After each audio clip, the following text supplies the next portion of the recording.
कैसे हैं आप सब लोग? ठीक है ना? हाँ, ठीक ही रहना चाहिए। अगर ठीक नहीं हो तो डॉक्टर के पास जाने की ज़रूरत नहीं है। घर पे भी बड़े सारे नुस्खे होते हैं, आप ट्राई कर लीजिए।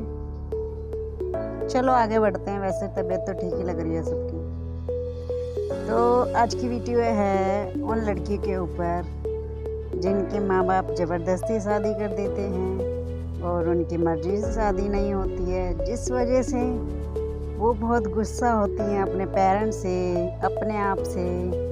और जैसी उनकी लाइफ पहले होती है अब वो बिल्कुल ही अपोजिट हो जाती है। आपको पता है गर्ल्स की बस लाइफ को इफेक्ट पड़ता है जब उनकी शादी होती है। रहन सहन से लेके खाने पीने तक सारी चीज़ें आपको इफेक्ट करती हैं। बॉयज़ का कुछ नहीं है।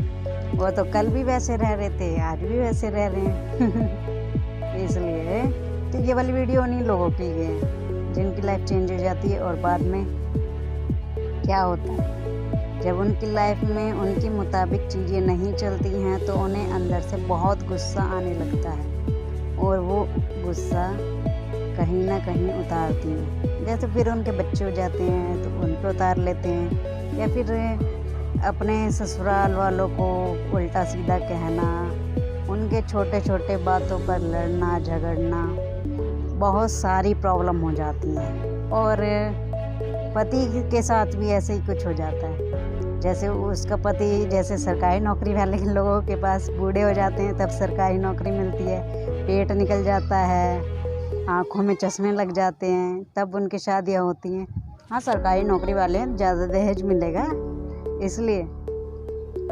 तो यही सोच के लोग घर वाले पेरेंट्स कर देते हैं, हाँ सुखी रहेगी, सरकारी नौकरी है, स्टेबल है, सब चीज़ें हैं तो कर देते हैं। मगर वो ये नहीं सोचते कि ये सूट भी करेगा उनकी लड़की को। बस देख लेते हैं पैसा मायने रखता है क्या, पर्सनैलिटी भी तो मायने रखती है। फिर लड़की को ज़बरदस्ती मतलब शादी करनी पड़ जाती है जैसे तैसे, तो वो भी हाँ कह देती कि चलो स्टेबिलिटी है ये वो।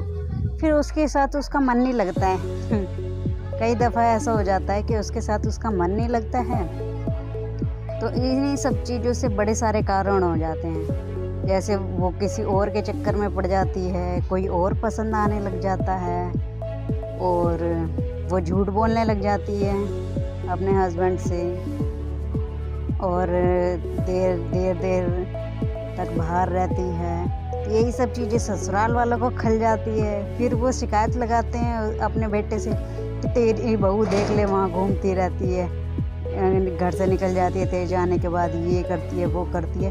तो वो कान भर देते हैं एक तरह से। तो फिर अगर हम तीसरे की बातें सुनेंगे तब भी हमारा नुकसान हो जाता है। तो यही सब चीज़ें हैं जो आगे जाके बहुत बड़ा कारण बन जाती हैं शादी को टूटने का।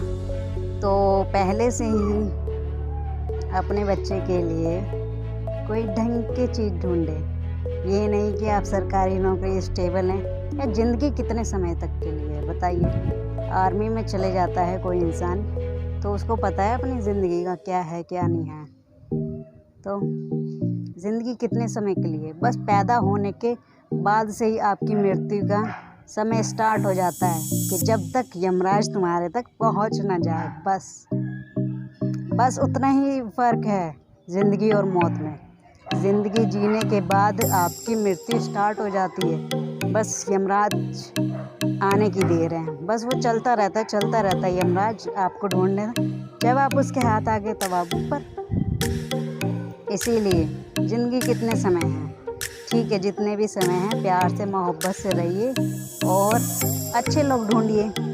ये नहीं कि आप पर्सनैलिटी देखने रहे हैं, सैलरी देख ली, उसकी शक्ल ठीक लग रही है, गोलू मोलू सा है, सैलरी देख ली है, तो पैसों से शादी हो रही है। प्यार होना चाहिए। पैसे तो दोनों मिलके भी कमा लेंगे, आजकल लड़का लड़की बराबर है ना, तो दोनों मिलके कमा लेंगे, कोई बड़ी बात नहीं है। अगर समझ आ गया हो तो वीडियो लाइक करना ना भूलें।